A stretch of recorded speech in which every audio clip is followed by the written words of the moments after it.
Good morning बच्चों। आज की कक्षा में हम सीखेंगे किसी संख्या का बीजांक मालूम करना। उससे पहले बीजांक क्या है यह हमें समझना होगा।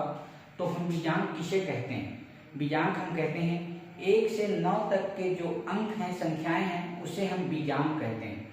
और किसी संख्या का बीजांक मालूम करने के लिए उसके अंकों को हम तब तक जोड़ते हैं जब तक कि हमें एक अंक की संख्या ना मिल जाए, और वह जो एक अंक की संख्या है वही बीजांक होगा। आइए इसे हम कुछ उदाहरण से समझते हैं। जैसे हमें 58 का बीजांक मालूम करना है तो हम इसके जो अंक हैं उसे तब तक जोड़ेंगे जब तक कि हमें एक अंक की संख्या ना मिल जाए। तो ठीक है, अब शुरू करते हैं। 5 धन 8 जोड़िए, 5 8 13 हुआ। 13 दो अंक की संख्या है, इसलिए इसके अंकों को फिर हम जोड़ेंगे।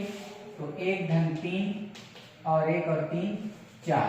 तो जो एक अंक की संख्या मिला 4, वह 58 का बीजांक है। चलिए और आगे बढ़ते हैं। 457 का बीजांक, तो इसके तीनों अंकों को जोड़ते हैं। 4 धन 5 धन 7 जोड़ लीजिए। 4 5 9 7 16। फिर यह दो अंक हुआ, तो फिर इसको जोड़ते हैं। 1 धन 6, तो हमें मिला 1 6 7। तो 457 का बीजांक 7।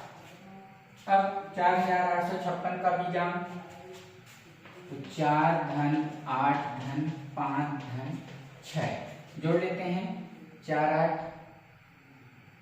12 12 5 17 6 23। 23 फिर दो अंक की संख्या है, तो फिर इनके अंकों को जोड़ते हैं। 2 धन 3 और यह हुआ 5। तो इस संख्या का बीजांक 5 होगा। आगे बढ़ते हैं और थोड़ा बड़ा संख्या, तो लिखते हैं 1 धन 9 धन 5 धन 6 धन 2। ठीक है, अब इसके अंकों को जोड़ते हैं। 1 9 10 5 15 6 21 2 23। और फिर इनके अंकों को जोड़ते हैं। 2 धन 3 और यह होगा 5। यहाँ भी हमें इस संख्या का बीजांक 5 मिला। एक और बड़ी संख्या लेते हैं, जोड़ते हैं। 3 धन 6 धन 2 धन 8 धन 4 धन 6। एक बड़ी संख्या है हमारे पास। 3 धन 6 धन 2 धन 8 धन 4 धन 6 जोड़िए। 3 6 9 तो 11 11 8 19 19 4 23 29। फिर जोड़ते हैं। 2 धन 9, तो यह होगा 11। देखिए फिर हमें दो अंक की संख्या मिली और जोड़ना होगा। 1 धन 1, तो 1 और 1 2। तो यह बड़ी सी संख्या का बीजांक होगा 2। एक और संख्या लेते हैं। 7420, तो 7 धन 4 धन 2 धन 0 जोड़ लीजिए। 7 4 11 11 2 13 और 0, यह हो गया 13। अब 13 के 1 और 3 को फिर जोड़ेंगे। 1 धन 3, तो हमें मिला 4। तो इस तरह से हम बीजांक निकालेंगे। याद रखिए, हम संख्या के अंकों को तब तक जोड़ेंगे जब तक कि हमें एक अंक की संख्या ना मिल जाए। और याद रखिए, आप किसी भी बड़ी से बड़ी संख्या का बीजांक इसी तरीके से मालूम करेंगे।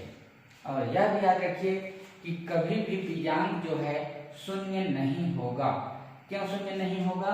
क्योंकि जब हम इनके अंकों को जोड़ेंगे तो कोई ना कोई संख्या हमें मिलेगा जो 1 और 9 के बीच होगा।